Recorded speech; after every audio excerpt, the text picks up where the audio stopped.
I will then open with some starter questions, and then we'll open to the floor. I would like to introduce Barbara Davis. She is the founder, president, CEO of Beyond Careers, a 501c3 nonprofit organization since 2003. The goal of Beyond Careers is to provide financial literacy and career entrepreneur development and other related training workshops. She established volunteer income tax assistance, VITA, by providing free tax preparation and EITC outreach to low to moderate income families. She is the chairperson for Volunteers, Houston Hispanic Forum Career and Education Day, February 9, 2008. She is also the grant writer for the organization. She has a master's degree from Graduate School of Social Work at University of Houston. Barbara Davis. I would now like to introduce Ellen Delap. Ellen started professionalorganizer.com in 2000 to make a difference in others' lives. Working one-on-one, Ellen encourages and teaches her clients simple concepts leading to personal organizing solutions for home, school, work, and life. Ellen's education includes a BA from Smith College and an MED from Boston College. She is past president of NAPO Houston, the local chapter of the National Association of Professional Organizers, a member of NAPO, and the National Study Group on Chronic Disorganization.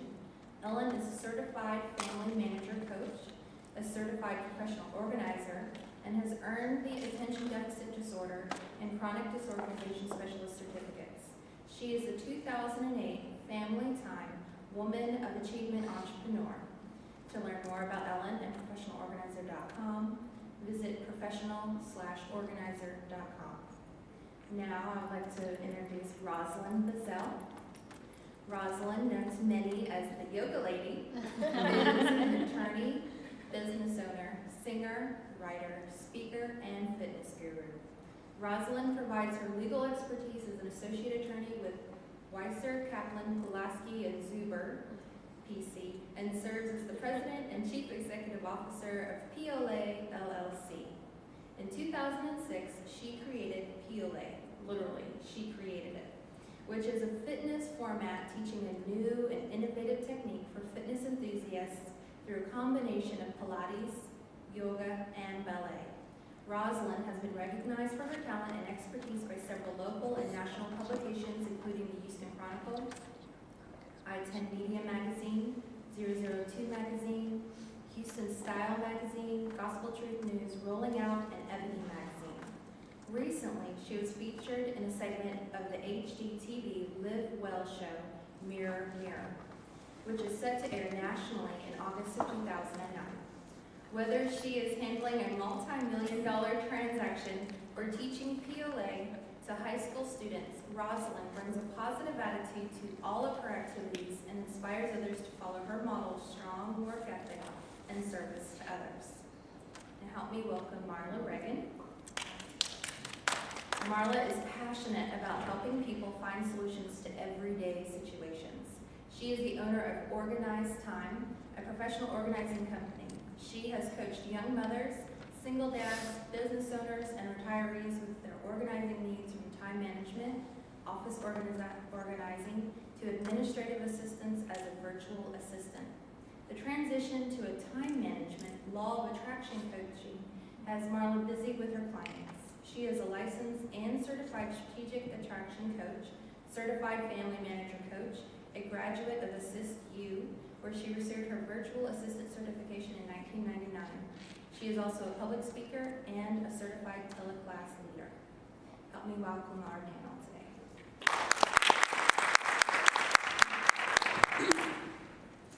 To open up, I would like to start with a few questions. I encourage each of our panel members to answer the questions that they're comfortable with, and then if they're not, that's okay. They can just pass, and then I'm sure the questions will come up.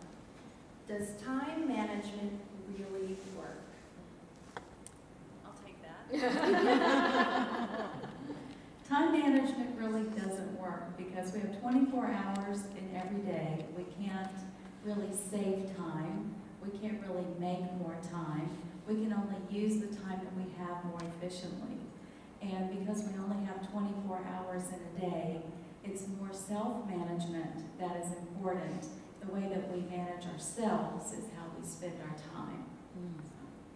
Elaborate on that, manage yourself. Manage yourself. It's all in the planning and really preparing yourself for the day, the week, the month, and not only planning you, but planning the people around you, especially if you have children and small children. And today begins the night before in planning ahead, looking at where you're going, what do you need when you get there, and so that you're not just flying in by the seat of your pants, which is mainly what we do. Yesterday on Fox News, they said that Houston is number 2 in stressful cities. And I thought, that is so true. We are such a hurried society and especially as women, the one thing that we don't do is we take care of everybody around us, but we don't take care of ourselves. And that is exactly what I aim to do, is to help women to take care of themselves so that they are better wives, better mothers, and better to themselves as well. So, did that help? Okay. Thank I'm you. surprised LA and New York weren't one or two. Yeah, really.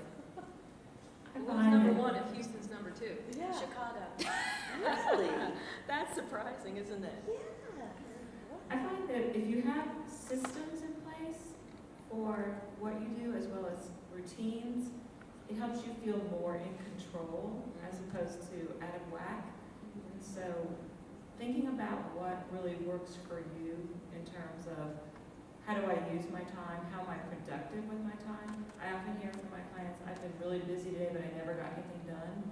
So it's in finding those 3 most important things, I call them MITs, that you want to do, and write them on a Post-it, a big Post-it so you can see them. And then just so you can be very strategic about how your day goes.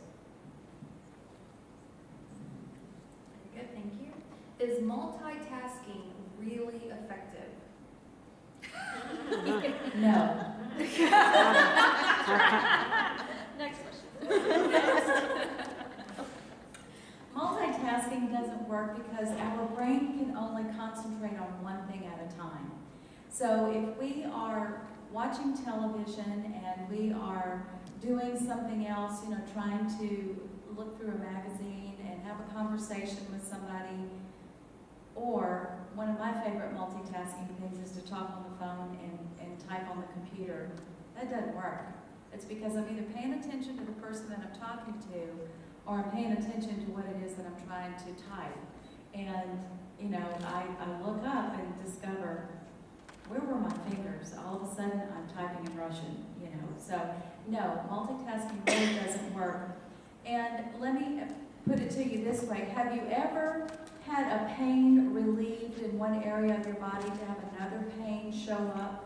And consequently, both pains were going on at the same time. But it was the pain that got your attention is where your focus was, so that you didn't even know that you had pain in another part of your body. That is why multitasking doesn't work, because your brain can only concentrate on one thing at a time and do things effectively for that one thing. I mean, that's not to say that you can't walk and chew gum. Yes, you can, but how effective are you going to be at walking or snapping your gum, so. That's why I stay in pain. Because I multitask big time. Yes. Multitasking, you just really have to ask yourself, what is it that I need to do and what is the most important thing? And it's prioritizing, what is the most important thing? And I'm a big list maker, and I have lists of lists, and it's obscene. But anyway, once I get through the list, or it just helps me to focus on what to do, what's priority, what's personal, what's business, what's family, so that I can divide out everything that I need to do, and then prioritize my time, because I only have 24 hours in the day, so that I can put it into that system. So. I think certain professions make you into that. And I'll use myself as an example. as an ER nurse, I loved trauma. I went into it during the time when we transitioned into designating specific places as trauma centers in opposed to an ER. So back in that day. And so you were almost trained to multitask, and it became you become an adrenaline junkie. You Right. like the high of the stopping the bleeding and do the IV at the same time. But when I would go home, within 30 minutes, I would forget all about what happened in the ER, literally. And I don't, maybe that was the compensation for doing that.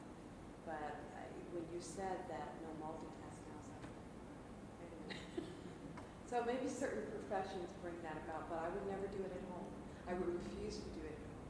My daughter would call and I'd say, are you breathing? Oh yeah, Mom. Are you bleeding? Oh no. Okay. Because there were certain areas I just would refuse to do it in. That's interesting. That's good. Our next question is, what motivated you to start either your business or your organization? What motivated me was I worked with youth for several years, starting with church and then working at a company where I was working with youth. And I felt that God gave me a vision to work with youth as far as their career and entrepreneur development. What we were doing was job placement.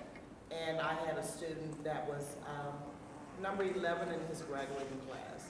And the only job they wanted to offer him was working at Burger King. And I knew, being 11 and being as intelligent as he was, he could have done much more. So thereby, Beyond Careers came about, because you can go further than just working at fast food. It's okay to start for someone that doesn't have any other skills, but when you are that intelligent, you should be at a higher level, and you should be thinking at a higher level. So think beyond just a regular career. So that's where that came about.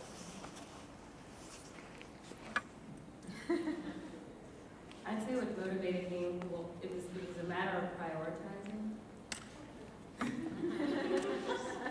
Because I'm a little bit all over the place. People, they see one side of me, and I've actually been where I had one lady who had been attending my yoga classes for over a year, and I met her like midway in that time at an event, and she was sitting right next to me. We talked to each other, and we looked at each other, and she didn't recognize me, and I didn't recognize her. And then she invited me out to lunch, and then she complimented the way I looked, and that's when I said, well, I'm a yoga teacher. And she said, really, where do you teach? You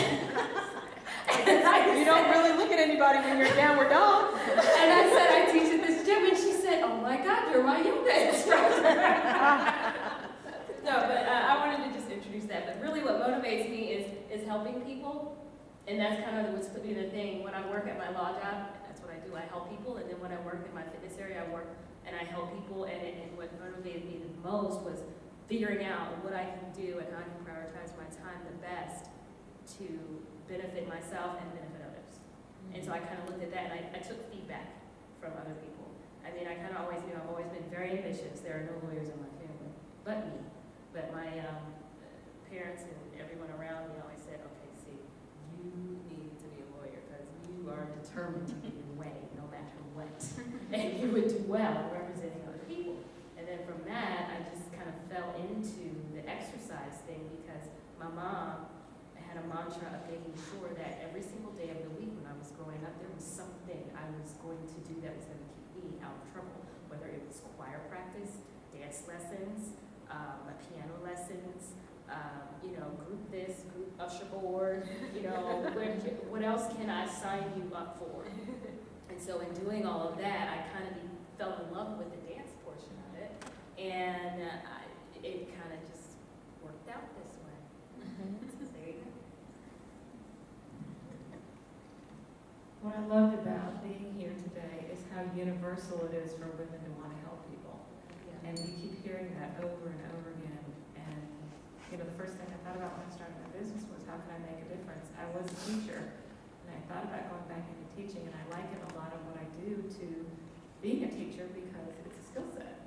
And there's nothing like rocket science about being more productive. It's just being more routine about some things and being a coach to people.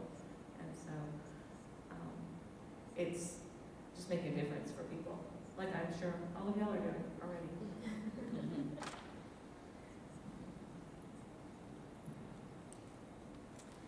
My mother is 81 years old, and we call her the Energizer Bunny. And she was a teacher for 20 years. And as I was a young military wife and had small children, and I was away from my family, my mother would say, honey, you need to make your lesson plans. You need to do your lesson plans. You need to know when you're going to have what for dinner and what those children are going to do, and you need to have a plan. And so all of this has been instilled in me from very little. And I grew up making lists, keeping the calendar. And I can remember the first time I heard the phrase time management, it was like, what? Time management? Well, where can I find out more about that? I mean, it was just like finding water in the desert to me. And I began reading up on time management, learning more and more about it. And then when I had the opportunity to share what I had learned with other women, I just felt like I was home. So, and to be able to share what I know, I'm all about connection and community. And so to be here is such a privilege to be able to share what I have learned. And really, you know, as a parent, it's what you model for your children, and I can see that, you know, from my mom and really from my grandmother as well. So, so there you have it. Now you know the rest of the story. That's really good. And the next question is, who is your target audience and why are they your target audience? Do we start? Yeah. Women business owners and women. For my law job especially, it's like what I do in the legal world is I do corporate real estate and trademarks. So I like to help people do what I have done. So not only do I do it for people, but I've shown them what you can do and how it works, and growing my own business over the past 3 years with Pilot.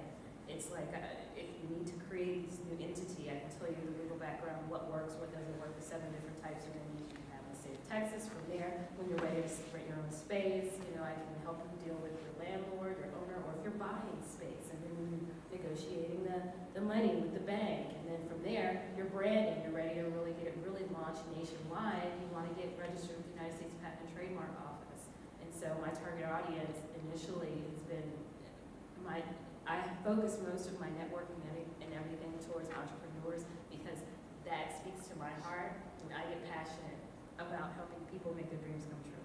So that's one thing. And then the other thing, of course, is I'm very passionate about health and wellness.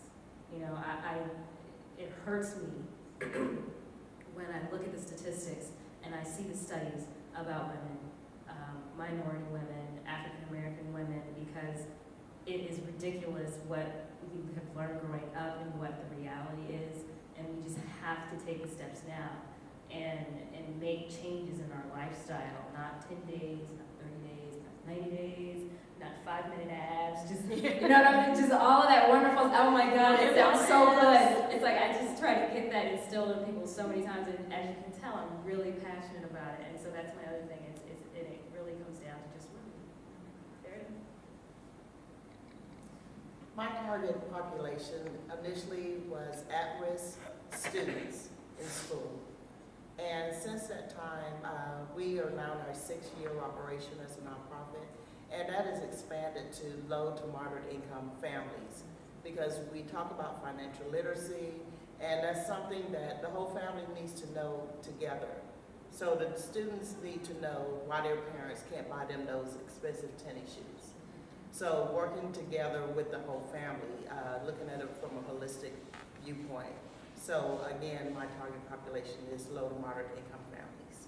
Can I ask you something before you pass the mic? Sure. Because what you're doing is so needed across the nation. Thank Is there like a framework that you are devising that you'll be able to pass on to other states and other cities in how to do this? I'm up in Detroit, Michigan, and there's not one of those places that kind of system. Right. Well, Especially Detroit. part again, the first question that Anna asked about what motivated you. My sister, who is now deceased, it'll be 5 years in February. And when I told her the vision that I had, she grabbed it just over the phone. And so I guess maybe 2 weeks later, I get an email and it's a business plan, just by us talking. So she got the vision and she was able to bring it together and make it plain. And so once she left, I'm like, she was doing 60% of the work, now I have to do 100% again.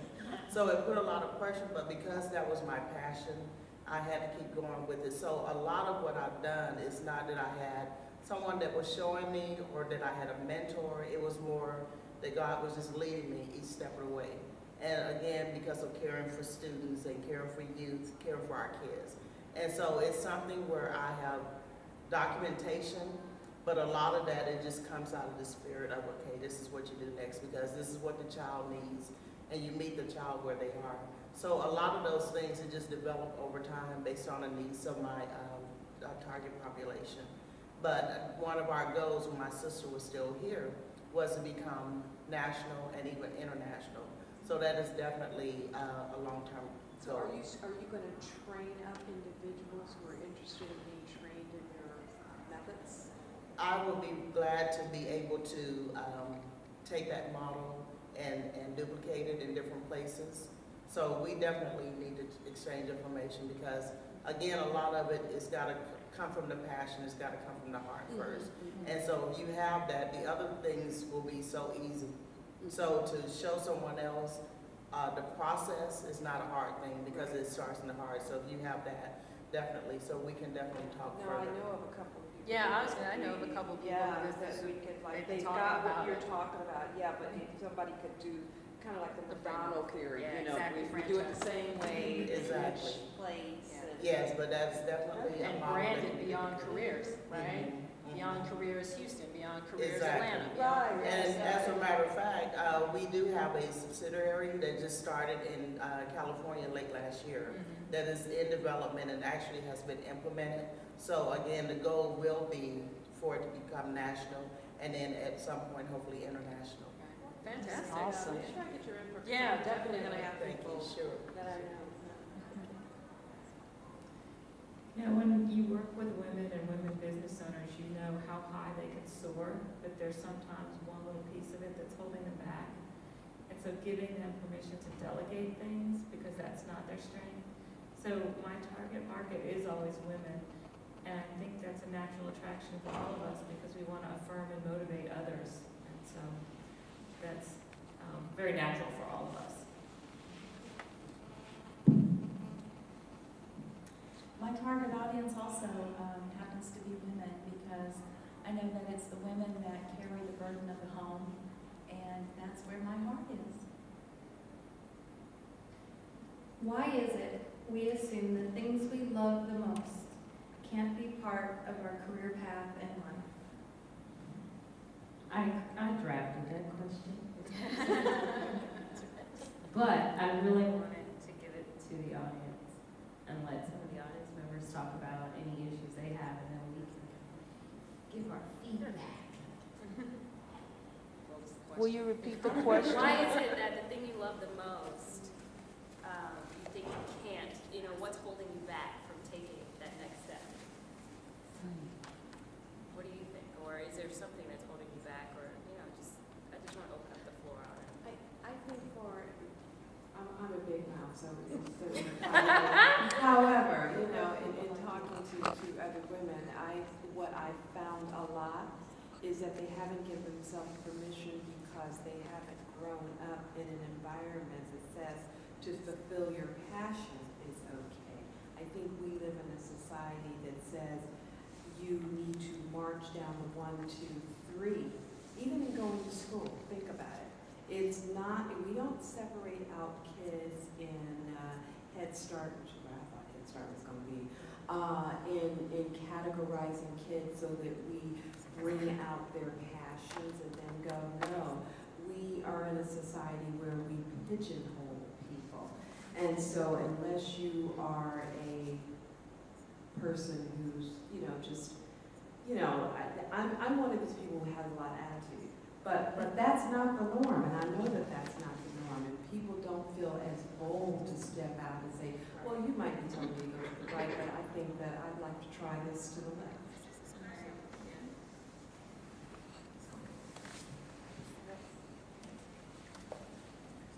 Well, I was just to piggyback on that, and I'll give you a portion of my story is how I ended up being from one thing to another thing. I know I look a little bit young, but I've actually been practicing law over 10 years.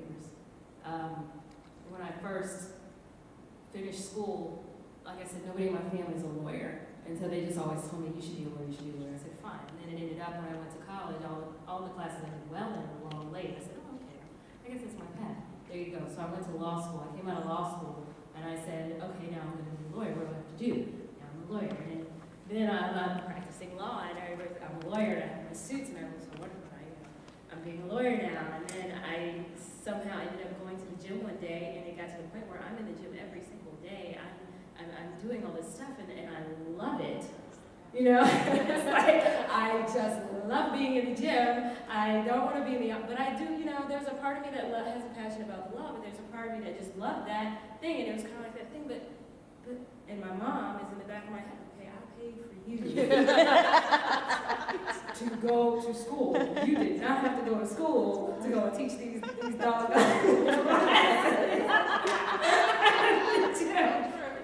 And, she still says it every now and again, but now she kind of sees, what it does for me. Mm-hmm. And for me, I was doing litigation. And anybody that's in stressful, if anybody that's been through litigation, whether it's family related, business related, whatever, you know the type of stress that goes along with it. And it was at the point where I could not sleep at night because I would wake up at 2 and 3 o'clock in the morning and did I file that motion? Did I forget to write this sentence? Did I forget to call this person back? It was that kind of thing. And that was really where yoga came in because I started doing yoga at night, and that was the only thing that would release that tension and that stress out of me. And if you do yoga or you do any type of really physical exercise, you learn you can't just do it. It's kind of like going to church. You can't just go. You become the teacher. You become the counselor. You become the person that you want everybody else to come do it with me. You become the motivator yourself.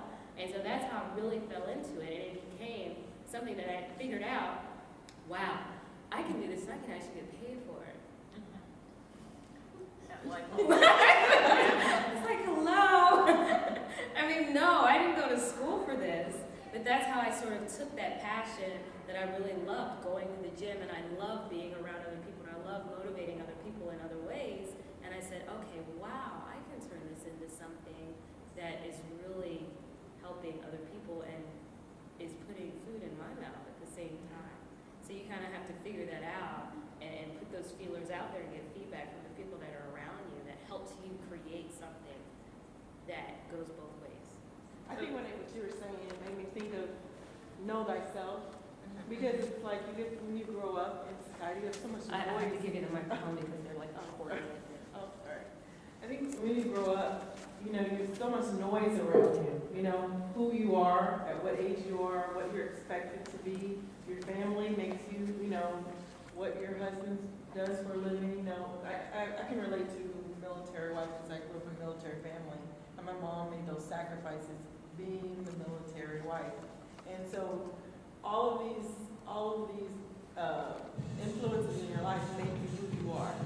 And then you don't know who you are really, So it's hard to know what you love when you don't know who you are. I think first you just figure that out. And then you figure out what your passion is and what your loves are. And then if you make money at it, great, Because that's the bonus in life, to be able to make money and do what you love to do. It starts at a time. I know, really. Like, Madagascar's next door. That's the thing with sleep naked. We're careful with that sleep naked group. I know, really. I think I want a yoga class today at 5 o'clock. That would be awesome. We can make that happen. We can make that happen. Yes, we can. Let's do that.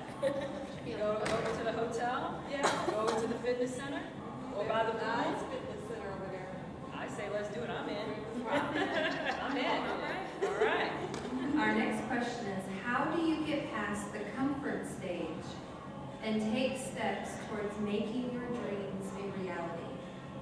And what does that mean? Good question, that's right. And we kind of talked about it a little bit, so I'll let somebody else. I'll be quiet. You know, I think it is knowing yourself first, and then knowing that you're so passionate about it that you have got to take that leap. And despite everything people say to you, you know you're doing the right thing. It's having that confidence. How do you get that? You surround yourself with people who empower you. And Marla and I always talk about our mastermind group, because there are people who are around us that tell us, yes, you can do it, and they help us be accountable. So taking that leap is easier when you have people around you who are saying, of course you can do that. One little tidbit I'd say is also do your research.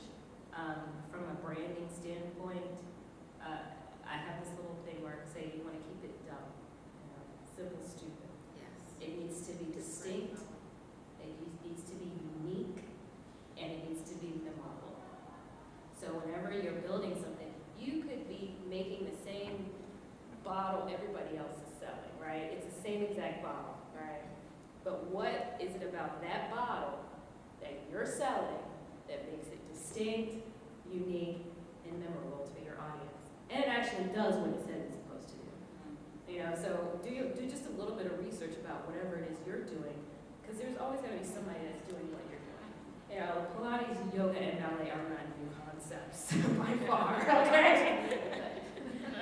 It's just, they've been around for hundreds of years. Well, not the Pilates part, but the yoga and the ballet have been around for hundreds of years. But, it's just thinking of that in terms of what you like to do and where you're taking your services or wherever that good is, and you can do a little bit of research.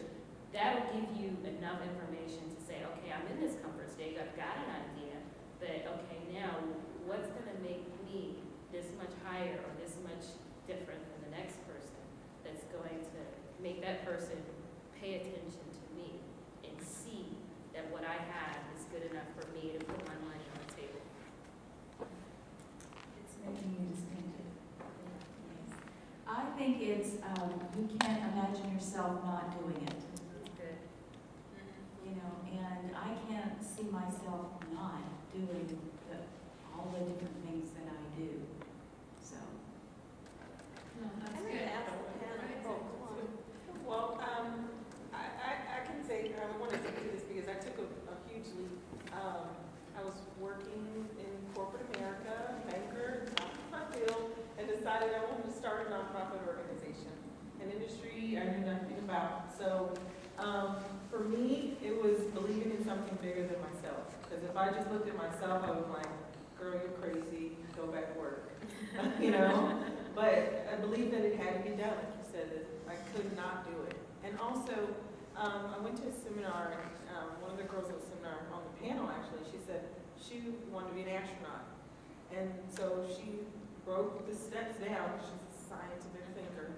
Okay, what do I need to do to be an astronaut? She asked another astronaut, what did you do to be this? And it was as simple as go to MIT, and she just checked it off the list like it was doing laundry, doing your chores. So I guess once you decide what you want to do, find somebody who's already doing it, ask them how they get it done, and follow the pattern, don't reinvent the wheel. Right. That's good time management. Really. And that's actually a very good point there. Don't recreate the wheel, because so many of us, when we're thinking we're starting our business, then we think we have to have a brand new business plan. We have to have a brand new system in place, but really, it's a really good plan is already out there, and you can just edit. Yeah, no, that is good. That is good. Now I this. want to ask the panel, how many hours a week do each of you honestly think that you spend with yourself, just with yourself? Not doing a class, but just with yourself. Like pampering themselves, No, or just quiet Just with family yourself, time, or quiet, inside with me, where am I right now? How am I feeling today? And why am I feeling it? I You know. can easily answer that question. I have no children and no husband. So, By definition, it's me, and me. Well, it's work, and me. But I try to dedicate every single night after I get home, I have an hour or hour and a half that's just like, okay, this is me. This is my garbage TV. This is my time, whether it's in front of watching my favorite reality show, whatever it is in the long weekends. I have to have at least, I try to get like 12 hours, but I usually get like 6 or 7 just because I usually teach and stuff and work on the weekends. So, yeah, that would be me. The question was per week or per day? Per week, yeah. I would say per week, I actually am pretty balanced. My son is grown, so I don't have to worry about babysitting and picking him up from daycare. He's out of high school. And so it just really depends on what's going on. This week was the conference, so of course I'm spending more time doing things business related.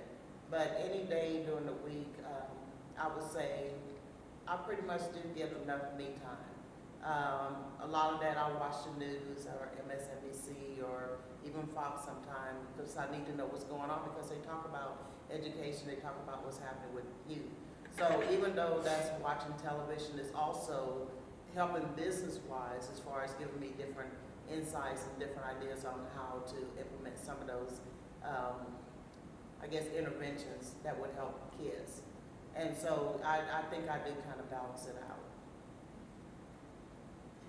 I love that question, because I think as women, we are the last to put ourselves where we need to be, and that famous saying, put your own oxygen mask on first, never happens in our lives. And I just finished reading a book called The Introvert Advantage, and it talks about the need that you need to regenerate your energy, especially if you're an introvert. I definitely spend at least an hour a day on my own, totally vegetating, just regaining my energy to go out into the world and do the other stuff. Well, I have to have my coffee in the morning, so that's my time. And it's just me and the dog, because my husband has gone off to work already, and my children, we're empty nesters. So, I just kind of sit and veg, and if I can find something funny on television, I try not to watch the news. I will do something that will make me laugh, just to kind of get that oxygen going, and it's usually the Golden Girls. Yeah, and those women are absolutely hilarious. I don't care how many times I've seen that episode, I'm going to watch it again.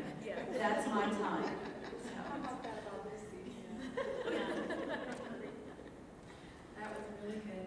The next question is, how does fear inhibit your motivation and inspiration? Yes. Any questions that She asked. Okay. You don't ask a lawyer how many questions. I could have given you 12 pages of questions. No, for me, the big, I think one of the, it's a good and it's a bad for me is the being a lawyer, and then it helps because I have the lawyers hiring me, but then it hurts because I always think worst case scenario. Okay, worst case scenario, what is going to happen here? How, if somebody falls and then I don't have to have insurance, and if they sue me, and if they sue me, and what's going to happen here? And it's like, anytime I take a step or every time I sign a contract, I'm looking at it, worst case scenario, what can happen? So I can take all the steps and make sure all the terms and provisions of the agreement or whatever it is I'm doing is in line. So sometimes that inhibits me from really stepping out there and doing some things because the risk factor for me, and I sit there and I weigh, I was like, the risk versus the benefit, the risk versus the benefit, should I do this, should I? And so that's kind of one of the things I kind of struggle with, is trying to figure out, okay, should I put my toe out here and do this? Or should I go over here and do this? Or what's the safest way? And so that's the biggest thing as far as fear and how to get past it is usually just go for it. I have to just put myself out there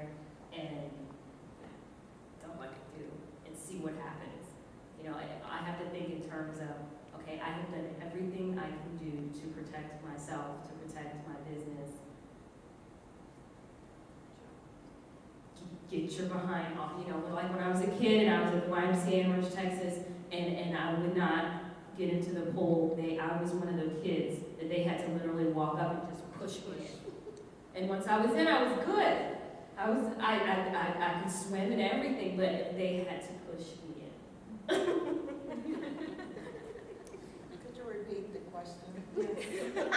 How does fear inhibit your motivation and inspiration?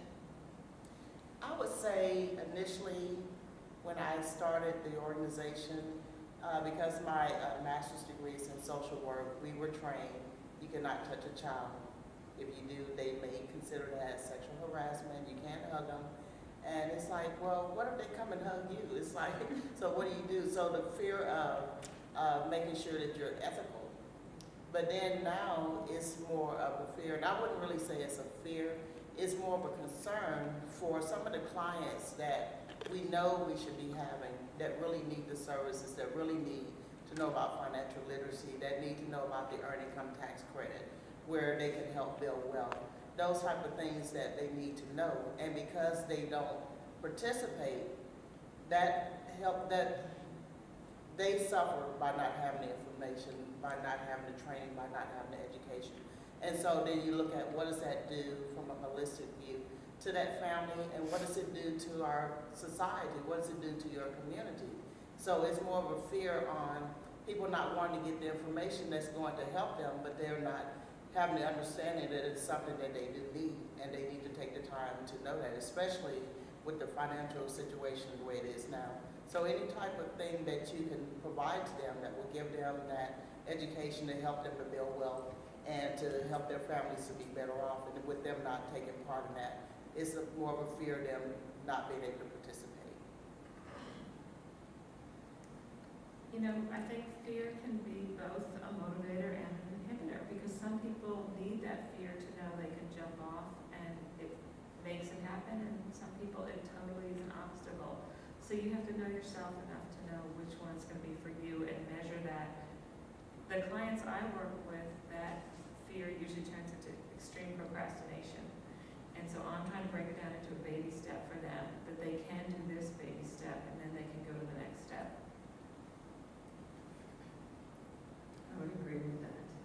I do that when it's something that I'm fearful of.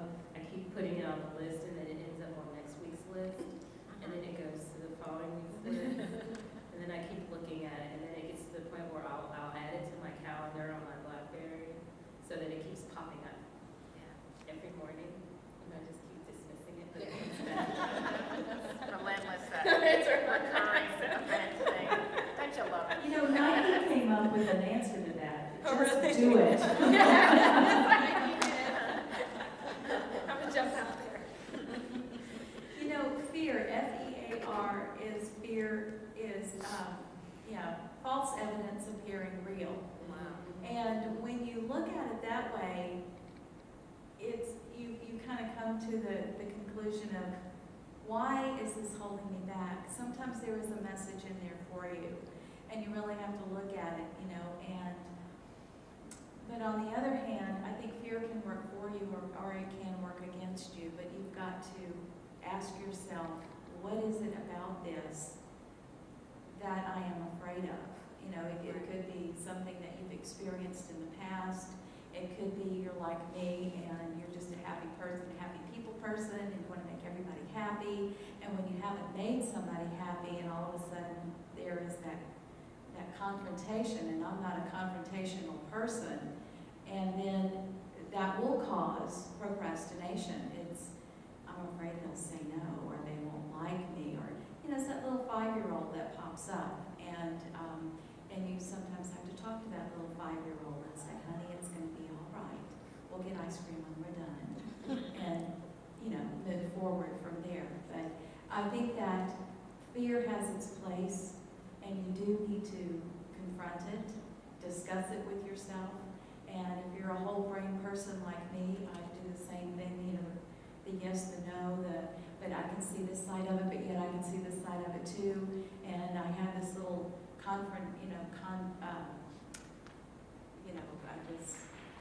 dialogue going on. Thank you. Going on in my head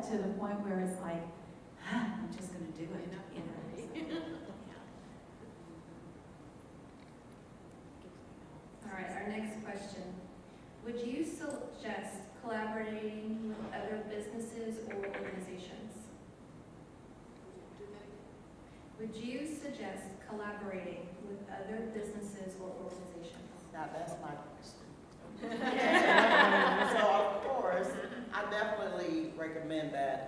When you're writing grants, one of the things in the RFP is they like to see collaboration. And what you find is there are some things that you can do, and then there's some things another organization could bring in, because again, we're looking at the holistic person. So definitely collaboration is a good thing. So I definitely recommend that. Yeah, I'm a big believer in collaboration. I like strategic alliances, I call them. And Marla and I collaborate. We're both professional organizers and productivity consultants, and we have a business where it's called Successful Organizers, help other people become organizers. But I think collaboration brings out the best in all of us. And we all have our strengths, so find people that it's an excellent fit for what their strengths are. Now I have a story, right? When I was in middle school, I can't remember what age I was, I've never been really big on math. I hate it, in fact. But I was in the summer program, we were supposed to be learning this math, blah, blah, blah, blah, blah, getting ready for my next year of school, and I was down at the University of Delaware, and the girl that I was studying with was my best friend, my best bud. You know, we shopped together, we did everything together, and we were both getting D's in math together. Okay? So the director of the program came over, because we're supposed to be like the top students in this special excelling student, you know, we're screwing up the math. So he comes up to me and he says, "Sweetheart, I love you, but I'm just going to tell you a little something about math. 0 plus 0 equals 0. He said, "Now, do you see?" Yeah, he's like, "Okay, do you see him over there?" And he was like, I was like, "Yes, I see him over there." I said, "But I don't know him, he's not my friend." He said, "No, but he's getting A's in math." He said, "You need to study with him, not with her." And I was like, "But she's my friend." He's like, "I don't care." And that really resonated in me at that time, and ever since then, that was when I really learned that, you know what, I need to surround my people with people who are doing positive things and going in the same path I am. Not necessarily the same topic or the same area, but can encourage me and help me take the steps to move forward. And I took that into practice when I went into law school. I went to Texas Southern University, Thurgood Marshall, and there's a huge attrition from first year to third year. And they said, look to the right, look to the left, the person sitting next to you is not going to be there. You know, they always say that, look, it's not going to be there. And so there was 4 of us. And they were just like, okay, y'all can be friends now if you want to, but you know, y'all are going to lose. Somebody's going to lose here, and then somebody's going to move here. We were like, no, that's not going to happen. Because I went to Texas Southern, there's tierings in law schools. And TSU is a 4th year. So we're down here, Harvard's up here, we're down here, we're down in the 4th tiers of law school. So if you go to a 4th tier law school, you are going to have to work your best. You're going to have to work your hardest, especially if you want to graduate, if you want to go pass the bar, if you want to do all these things. And so they were like, y'all are not going to make it all the way through. And so the 4 of us decided, oh, okay, that's what you think? Okay, this is what we're going to do. And each one of us picked a specialty or different areas of the law that we specialized in, and we literally taught each other from our first year on. And so if I was good at con law, I taught everybody else what I knew. And this person taught everybody else what they knew, to the point where all 4 of us ended up graduating in the top 10% of our class, going to large law firms, which is unknown and unheard of, coming from the school that I'm at, all passed the bar on the first time, and we all made it through the first year, second year, and the third year. So there's something to that, surrounding yourself with the right people and learning to grow off of other people's, abilities to help you in your growth and to help that other person. Iron sharpens iron. What'd you say? Iron sharpens iron. Yes. Absolutely. And I think networking is so important as well, because we are entrepreneurs. Many of us are solopreneurs. You are in business for yourself, but you don't have to be in business by yourself. Yes. And it is so important to have that team of people around you, whether it's a mastermind a strategic alliance with a colleague like Ellen and I have, Ellen and I practically talk to each other every day.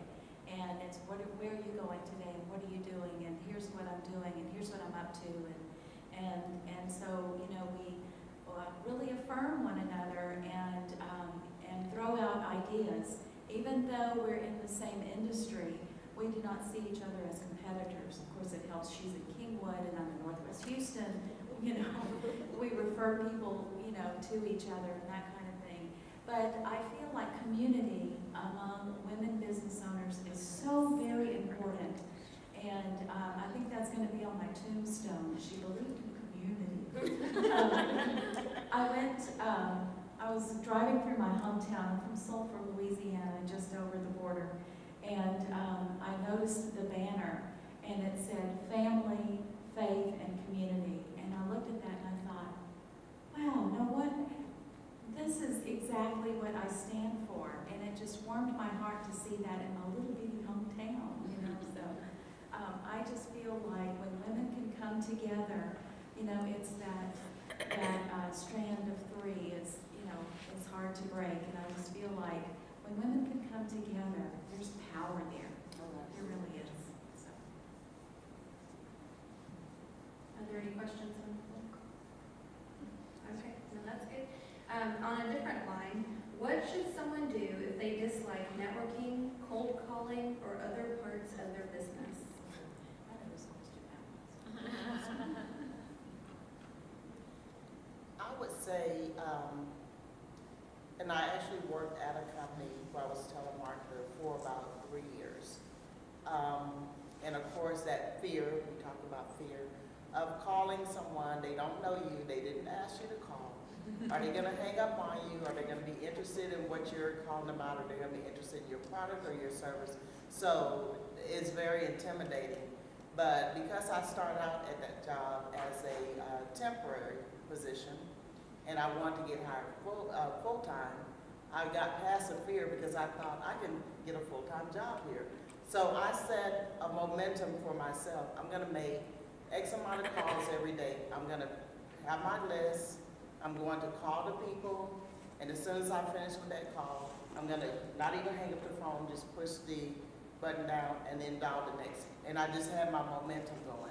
So if someone said yes or no, it didn't matter because I was on a roll. So that's what helped me to get past the fear. And then once I finish a certain amount of calls, it's kind of like you come down a little bit and then you relax. But I had to build up that momentum. So that's how I got past the fear of the cold calling. And because of that experience, it even helps me now. I do that even now with my organization. I'll have my list of who I'm gonna call, and I have to set my mind to be ready to make a certain amount of calls for a certain amount of time. And that's how I get past it. And once I finish that, it's like, okay, now I'm finished with this task, and then I can do other things. So you're constantly keeping yourself in a state of hope, really. Because And you're more never of, allowing to. it's more of, I have a task, and I want to get it done in a certain amount of time. I want to do this many calls, this day, at this time. And then, so once I build myself up, that's what I'm going to do, then I just build that routine. Once I finish, it's like, that's out of the way, and then I come down from that. So it's more, like I was saying, like you're on a roll. Well, I really want to applaud you for that strategy. That is fabulous. I remember the first year that I started my business, and I went to a seminar on speaking, and they said, you don't have to speak if you don't want to. And I said, oh, thank goodness, great, I'll never have to speak again. And then you gradually build confidence in different things that you do, and so as you build confidence, it just makes it easier and easier. But having a strategy is the best way. I would say you have 3 options. And I'll start with the worst one, which would be hire somebody else to do it. And I'm saying that's the worst one just because you can pay people to do a lot of things. But when it comes to networking, and if you're an entrepreneur and you're building a brand, you're building a business, you can call that company whatever the crap you want to call it. You can register it all you want with the United States Patent and Trademark Office. And yes, I'm a lawyer and I'm saying this, but really, the brand is you. You are selling your business. And so that's like step 2 is going to be get over it. Get over it, get out there, and really make it work for you. You know, find ways to, you know, do the things that are gonna make you be able to network where you're comfortable. Start small, you know, go to little things, little masterminds where it's intimate environments, and then you just grow and you build from there. And three, my third option would be focus on the social media. Be personal, the things that Felicia said earlier. Be really personal in your relationship with people when you're talking to them through Twitter, when you're talking to them through Facebook, because they're not sitting right next to you. But it almost like it is because you're having a conversation with them. And so it's awesome because it's immediate, you know, it's on time, and you can build the same types of relationships in a way where it's not so intimidating and you're not in a room filled with 20, 30, 40, 50, 60, 70 people.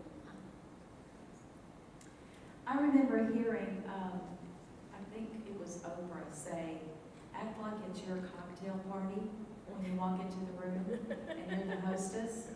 And I do that sometimes. But I enjoy that aspect. But also, you have to remember that you are building a relationship. That is exactly what networking is. Because the saying that says that people do business with people they know, well, I might know you, but do I like you? If I don't like you, I'm not going to do business with you. So it's taking it that one step further. People do business with people they know and they like. And are they going to refer me to their friends as well? So, you know, that networking, it's not just touching one person, but you're also touching their group and their contacts as well. And so really, when you're out there networking and building your relationships, just remember that I'm not just meeting, you know, two new best friends here. I already know Ellen and we're best friends, but we have now two new best friends. But you're also meeting the people that she knows, the people in her yoga class that you haven't met yet, and, you know, the people in Barbara's organization as well. So that, you know, when she comes across somebody that says, oh my gosh, you know what, I just don't have a calendar. Oh, you need to meet Marla, because boy, can she set you up.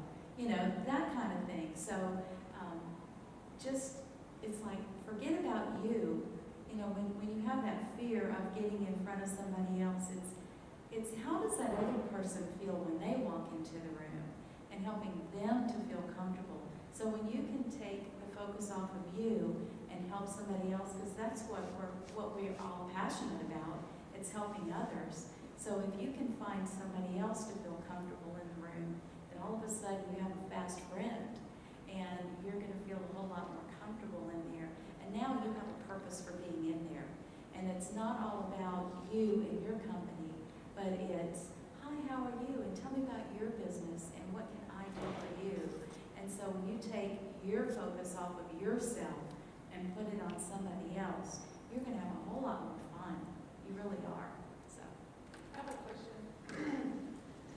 The challenge for me has been switching from for-profit to nonprofit has been feeling like you're asking, you know, like I've been so independent and now I have to ask people for donations, you know, and, you know, how do you get over that comfort level? You know, of course you hope they're buying into the service or to the need, but they're really, like you said, I am the company right now, so they're buying into me as well. And care, and do I just care about their approval? It's a challenge. So like, how do you overcome that?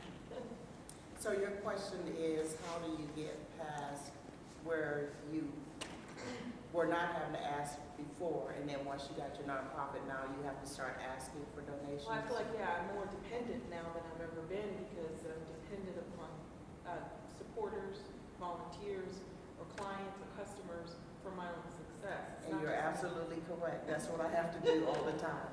But what I did when I initially started the nonprofit, again, this is our 6th year of operation, and there was a fear with that as well, but also a determination of, I have something that I know is going to help people, and at that time it was helping students. So I was able to get past that because of what my vision was and what my passion was. So I went out of how I was feeling and how would that benefit my client, and that helped me to be able, and plus I'm a talker anyway. So what I found was there was a lot of failures at the beginning because I was trying to do grant writing at the beginning. having to ask for donations, even asking my board for donations. And they were like, well, we really like what you're doing, but we can't give you any money. And when I found in the grants, they want to know, what is your board contributing? So it's like, y'all have to give me some money so I can give a percentage. So after you've done that for a while, it's not as hard. I give an example of one of my banks that I bank with is Amity Bank. And I had applied for a grant for them last year. And so I contacted someone there in their corporate office, and they asked me to just write a letter about what I was doing. So I had my letter already set up, I already had all my documents. So I sent the letter, and they actually responded back and said, we don't have really large grants that we can give, but we can give you a small donation. I'm like, okay. So all of those little ones added up, and it made it easier. So this year I saw that same email I sent, so I said, I'm gonna try it again. So I did, and they're gonna send me a check next week. So the successes and the failures, you know, you have to keep trying. As many people as I applied for, as many grants as I applied for, I may get very few, but it doesn't stop me from continuing, because once you build up to where you're getting a certain amount, especially depending on what organization is giving it to you. We got a federal grant. So now when I'm applying for grants, I can put that I got a grant from the government. So that helps you to get the next grant, but you have to start somewhere.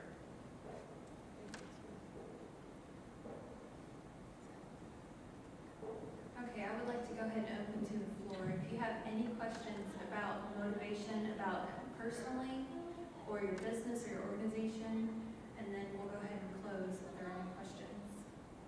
Are there any questions? Okay. I would like to ask everyone that you received your blue folder when you checked in. There's a survey in your blue folder. If you could just, this session and the next session, if you could just be filling it out.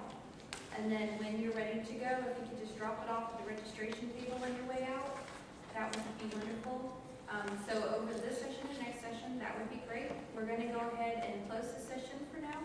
And our next session will be coming up in about 15 to 20 minutes. Thank you so much. Thank you, ladies.